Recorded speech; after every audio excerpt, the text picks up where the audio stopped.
Баршаңызға сәлем достар, менің каналыма қош келдіңіздер. Бүгін сіздермен осындай өте дәмді әрі жұмсақ болып шығатын самса түрін жасаймыз. Міндетті түрде видеоның соңына дейін қарауларыңызды сұраймын, және каналыма тіркеліп қоңшаны бас қойсаңыздар болады. Ең алдымен ұнымызға осындай мұздай болып тұрған сары майымызды теркадан өткіземіз. Барлығын теркадан өткізіп болғаннан кейін осылай ұнымызбен майымызды араластырамыз және жарты шай қасық тұзымызды саламыз. Барлығын жақсылап араластыратын боламыз. Одан кейін үстіне 2 жұмыртқамызды және қаймағымызды саламыз. Қолдың көмегімен осылайынан араластырып отырып, ақырын жұмсақ қамыр илейтін боламыз. Міне біздің қамырымыз иленді, өте жұмсақ шыққан. Енді оны тындыру үшін салафанға салып, холодильникке салып қоямыз, немесе морозилникке жарты сағатқа салып қойсаңыздар болады.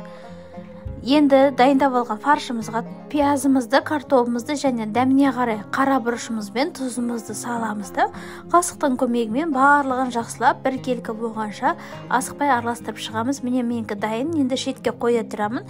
Самсаларымыз біркелкі болу үшін қамырларымызды 1-45-50 граммнан бөліп шығамыз. Мен барлығын 45 граммнан бөліп шықтым. Енді оны бөліп болғаннан кейін осылайынан дөңгелек формаға жайып аламыз. Оқтаудың көмегімен ішіне салмасын саламыз.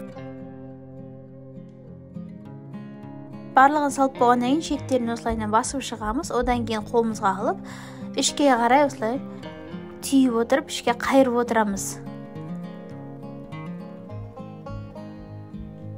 Міне самсаларымызды осылайынан түйіп шығамыз. Өте әдемі болып шығады және дастарханында көркін ашып тұрады осылай түйсеңіздер.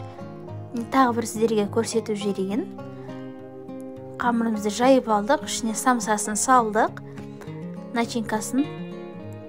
Енді ішке қарай осылай қайырып отырып, ақырындап асықпай әдемілеп түйіп шығамыз. Самсаларымыз өте әдемі болып шықты. Енді түйген самсаларымыз үстіне 1 жұмыртқамызды араластырып, бетіне жағып шығатын боламыз. Барлығының енді әдемі болу үшін үстіне тағы да кунжут септік. Қызып тұрған пешімізде 180 градус 30-35 минутта пісіріп аламыз. Міне біздің самсаларымыз өте дәмді әрі жұмсақ болып шыққан. Міндетті түрде жасап көріңіздер. Достарым, егер мен каналыма тіркелмесеңіз, тіркеліп қоңшаны басып қойыңыздар.